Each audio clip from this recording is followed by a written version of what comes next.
눈 깜짝할 사이에 베이스를 훔쳐내던 이 선수는 이른바 슈퍼소닉이라 불리며 많은 팬들의 사랑을 받았습니다. 수려한 외모까지 겸비하여 인기몰이를 했지만 그 외모보다도 빛났던 것은 거침없는 그의 주루와 수비, 그리고 자신의 발전을 위한 끊임없는 노력이었습니다. 이번 영상에서는 슈퍼소닉 이대영 선수의 야구 인생을 살펴보겠습니다. 이대영 선수의 고교 시절은 어땠을까요? 어릴 적부터 야구에 남다른 열정을 보였던 그는 처음엔 투수로 시작을 했습니다. 그러나 광주일고 재학 시절 불의의 부상으로 어깨 수술을 받게 되면서 그 길은 아쉽게도 접어야만 했죠. 그럼에도 불구하고 야구를 향한 열정은 식지 않았습니다. 투수가 아닌 외야수로의 전향을 결심한 그는 반대하던 부모님에게 내가 프로에 간다면 대주자로라도 팀의 보탬이 될 수 있다는 간절한 설득으로 뜻을 굽히지 않았습니다. 탁월한 주력과 집념으로 외야수 전환에 성공한 이대영은 곧 두각을 나타내기 시작했고 결국 2002년 신인 드래프트에서 LG 트윈스의 지명을 받게 됩니다. 도루 능력과 정확한 타격을 높이 평가받으며 계약금 1억 원, 연봉 2천만 원에 입단하게 됩니다. 2003년과 2004년 프로 데뷔 초창기의 이대영은 이병규, 김재현, 박용택, 마르티네스 등 당대 최고의 외야수들 틈에서 60경기에 출전하며 미래의 외야 자원으로 그 시작을 알렸습니다. 데뷔 첫 해엔 타율 2할 4푼 5리로 가능성을 비췄지만 이듬해엔 1할에도 미치지 못하는 타율로 아쉬움을 남겼습니다. 타격에선 뚜렷한 인상을 남기진 못했으나 이대영은 자신이 어떤 무기로 경쟁해야 하는지를 분명히 알고 있었습니다. 탁월한 주력에서 비롯된 안정적인 수비와 적극적인 베이스 러닝, 그는 타격 부진 속에서도 점차 자신의 역할을 찾아갔고 팀 내에서 필요한 자원으로 자리매김하기 시작했습니다. 그리고 그 활약은 이순철 감독의 눈에 들어갔죠. 2005년 팀이 전담 대주자 요원으로 낙점되어 107경기에 출전하게 됩니다. 그의 이대영은 37개의 도루를 성공시키며 리그 전체 3위에 해당하는 기록을 세웠습니다. 흥미로운 점은 그는 대부분 대주자로 나섰기 때문에 타석 기회는 단 127타석에 불과했고 안타는 34개에 그쳤다는 점입니다. 도루 개수가 안타보다 많았던 해, 도루왕 박용택과는 단 6개 차이였고 출전 기회만 더 많았더라면 도루왕도 가능했을 시즌이었습니다. 이 시즌은 훗날 슈퍼소닉이라는 별명을 갖게 되는 이대영의 존재감을 알린 시작이었습니다. 실제로 2005년 7월 13일 한 기사에서는 배트에 맞히기만 하면 안타가 될 선수라며 한국의 이치로로 성장을 잠재력을 지녔다는 평가까지 받았습니다. 그의 가능성은 누구보다도 돋보였습니다. 이듬해 2006년 이대영에게 쏟아진 시선은 단연 타격 능력에 집중됐습니다. 주루와 수비는 이미 리그 정상급 이라는 평가였기에 평균 이상의 타격만 갖춘다면 주전 외야는 시간 문제였습니다. 시즌 개막 전 언론에서는 이대영이 살아야 팀이 산다는 말까지 나올 정도로 기대가 컸습니다. 하지만 시즌이 시작되자 이대영은 기대에 미치지 못했습니다. 개막전부터 1번 타자이자 우익수로 선발 출전했지만 타격에서 존재감을 보여주지 못했고 결국 정희윤에게 자리를 내주고 맙니다. 팀도 부진을 면치 못하여 5월 말 기준 15승 1무 26패, 승률 3할 6푼 6리로 7위에 머무릅니다. 결국 6월 5일 이순철 감독은 성적 부진에 책임을 지고 자진 사퇴합니다. 그 혼란의 한복판에서 이대영은 실망스러운 장면을 연출합니다. 6월 6일 경기 낫아웃 상황에서 전력 질주를 하지 않고 걸어나오는 모습이 포착되며 징계성 강등 조치를 받게 됩니다. 당시 양승호 감독 대행은 어린 선수에게 더 큰 기대가 있었기에 기본기를 소홀한 플레이는 용납할 수 없다고 강하게 질타했습니다. 이대영은 이를 받아들여 자숙에 들어갑니다. 차츰 경기력을 회복해가던 중 8월 24일 기아전에서 도루 도중 오른쪽 어깨를 부상당하며 시즌을 일찍 마무리합니다. 이전부터 앓고 있던 습관성 탈구 증상이 다시 재발한 것이었고 결국 그는 수술대에 오르게 됩니다. 2006년은 이대영에게 있어 혹독한 성장통이었고 동시에 프로 세계의 냉정함을 처음으로 체감한 해였습니다. 재활을 마친 이대영은 2007년 전지훈련에 무사히 참가하며 다시 한번 기회를 맞이합니다. 주전 중견수였던 이병규가 일본으로 떠나면서 빠른 발을 지닌 오태근과의 본격적인 주전 경쟁이 시작된 것이었죠. 당시 KBO는 빠른 야구가 유행처럼 번지던 시기였습니다. 김성근, 김경문, 선동열 등 많은 감독이 과감한 주루 플레이를 중시했고 LG 김재박 감독 역시 이대영과 오태근 같은 선수들을 활용해 달리는 야구를 표방했습니다. 결국 승부는 누가 더 작전 야구에 능숙하고 적극적으로 베이스를 훔치느냐에 달렸습니다. 개막전 선발은 오태근이었지만 기회를 잡은 이대영은 도루와 타격에서 모두 폭발적인 활약을 보입니다. 안타 혹은 볼넷으로 출루하면 곧장 2루, 3루까지 내달렸고 시즌 타율 3할을 넘긴 데에 이어 53개의 도루로 도루왕에 오릅니다. 이는 LG 구단 역사상 단일 시즌 최다 도루 기록이었고 그해 외야수 부분 골든글러브 수상까지 거머쥐며 프로 입단 이후 최고의 한 해를 보냅니다. 이후 2007년부터 2010년까지 4년 연속 도루왕에 올랐으며 특히 2008년부터는 3년 연속 60도루 이상을 달성하며 이는 KBO 역사상 유일무이한 기록으로 남아있습니다. OPS는 0.6에 머물렀고 장타력은 부족했지만 이대영이 출루해서 도루를 할 때마다 야구장의 분위기는 바뀌었습니다. 팀 성적은 암흑기에 가까웠지만 이대영의 질주는 팬들에게 유일한 위안이었습니다. 그의 플레이 하나만으로 경기장을 찾는 이유가 되었죠.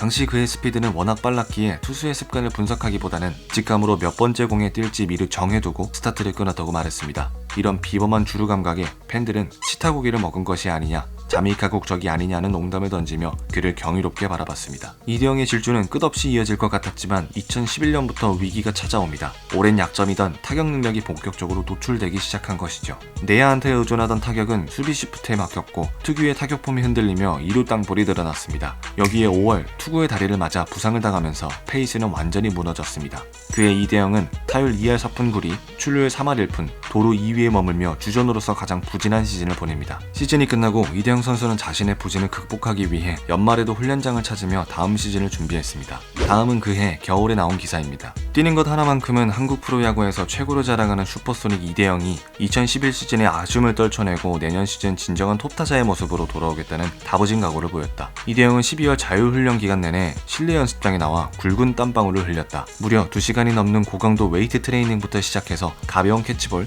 그리고 올 시즌 자신을 괴롭혔던 부상 부위 마사지까지 소화해야 하루 일과가 끝났다. 내년엔 부상 없이 마음껏 뛰어보고 싶다던 이대영은 착실히 몸을 만들어서 후회 없는 시즌을 보내고 싶다고 말했다. 2012년 LG는 새로운 사령탑 김기태 감독 체제로 변환되며 변화의 바람이 불었습니다. 하지만 이 변화는 이대영에게 순풍이 아니었습니다. 이대영과 김기태 감독 사이에는 명확한 마찰이 있었습니다. 그 중심에는 바로 타격폼이 있었죠. 낮은 자세로 컨택에 집중하고 하체는 스타트에 최적화된 자세를 취했으며 타격을 유격수나 3루수 쪽으로 보내기 위해 타격 포인트를 뒤로 끌어당겼습니다. 한마디로 이대영은 개성이 뚜렷한 타자였던 것입니다. 반면 김기태 감독은 클래식한 타격 이론을 중시했습니다. 현역 시절에도 정석적인 타격폼을 고수했던 그는 특이한 타격 자세는 곧 비효율적인 것으로 판단했습니다. 누가 옳았느냐의 문제는 아니었습니다. 김기태 감독은 오래 타격 코치를 했고 2011년 박병호의 트레이드를 끝까지 반대한 일화에서도 볼 수 있듯 타격에 있어선 철학과 확신이 뚜렷한 지도자였습니다. 김기태 감독은 이대영의 폼을 바꾸기 위해 새로 부임한 김무관 타격 코치와 상체를 고정하는 직접적인 교정 훈련을 진행했습니다. 시즌 초반에 효과가 있는 듯 했지만 결과적으로 타격 성적은 추락했고 성과는 없었습니다. 이대영은 이후 인터뷰에서 서로 감정은 없었지만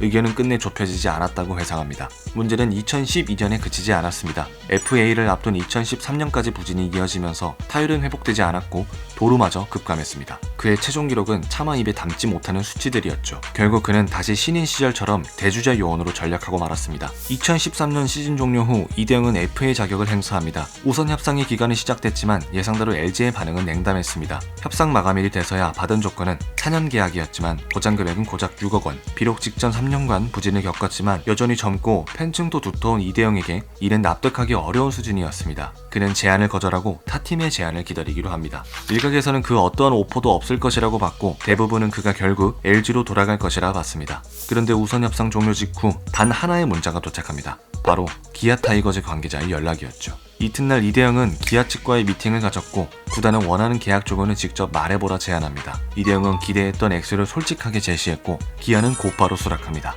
결과는 4년 총액 24억 원 계약이었습니다. 모두가 놀란 파격적인 조건이었지만 그 배경에는 기아의 사정이 있었습니다. 그의 FA 시장에서 주전 중견수였던 이용규와 협상이 결렬됐고 중견수감이었던 FA 이종욱마저 NC로 떠난 상황이었죠. 일각에서는 오버페이라는 비판도 있었지만 팀 입장에서는 어쩔 수 없는 선택이었습니다. 빨간 유니폼을 입은 이대영은 입단 직후부터 팬들의 반신반의한 시선을 받았지만 시범 경기에서 그 우려를 지우기 시작합니다. 첫 경기에서는 여전히 불안전한 타격폼을 드러냈으나 밀어치기 능력이 살아나면서 의외의 좋은 성적을 거둡니다. 이명수 타격 코치의 조언에 따라 타격 시 중심축을 유지하며 밀어치는 훈련을 반복하는 결과였습니다. 이 기세는 정규 시즌에도 이어졌습니다. 기아 코치진은 타격폼을 억지로 고치기보다는 그의 고유한 스타일을 존중했고 이대영은 상체를 더 낮추며 3루수 방향으로 보내는 패턴을 확립했습니다. 4월과 5월에는 타율 3할에 근접하는 맹타를 휘두르며 전성기였던 2007년을 연상케 하는 활약을 펼칩니다. 24억이라는 계약 규모가 오히려 저렴하게 느껴질 정도의 퍼포먼스였고 이용규의 빈자리는 전혀 느껴지지 않았습니다. 4월 10일 기준 기아 유니폼 판매량의 80%가 이대영의 이름을 달고 있을 정도로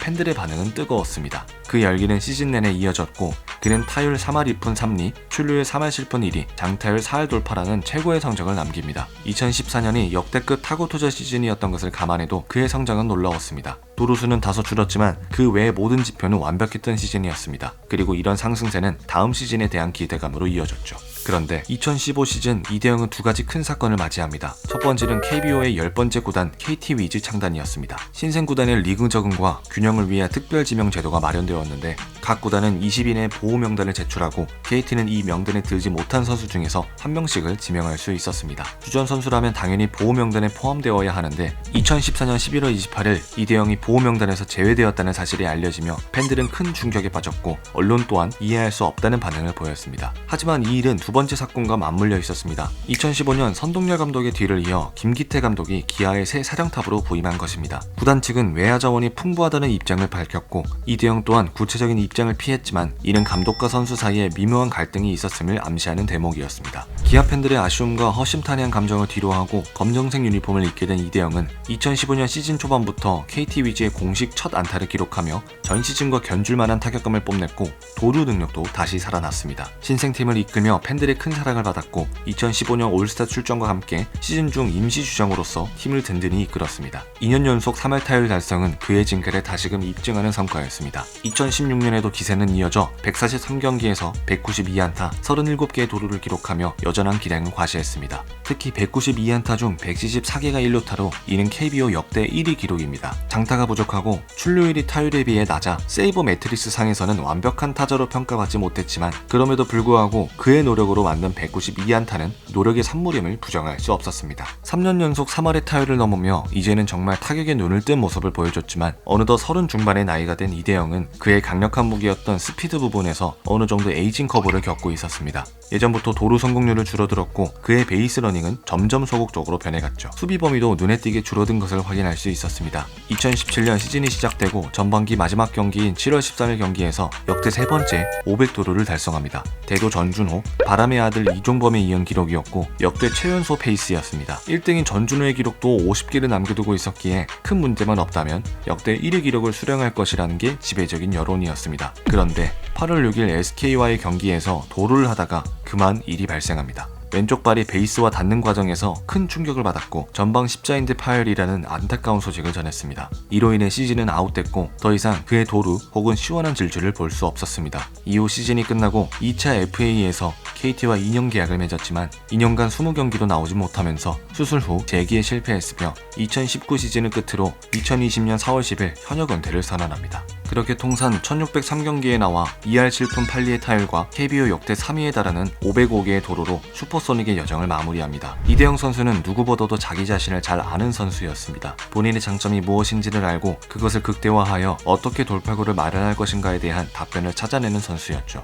이러한 그의 특이한 면모를 보고 몇몇은 의심을 품었지만 그는 그가 경기장에서 보여주는 것처럼 본인만의 질주로 앞서 나갔습니다. 이제는 해설위원으로서 마이크를 잡으며 제2의 야구 인생을 시작하는 이대영 선수의 종횡무진을 응원하겠습니다.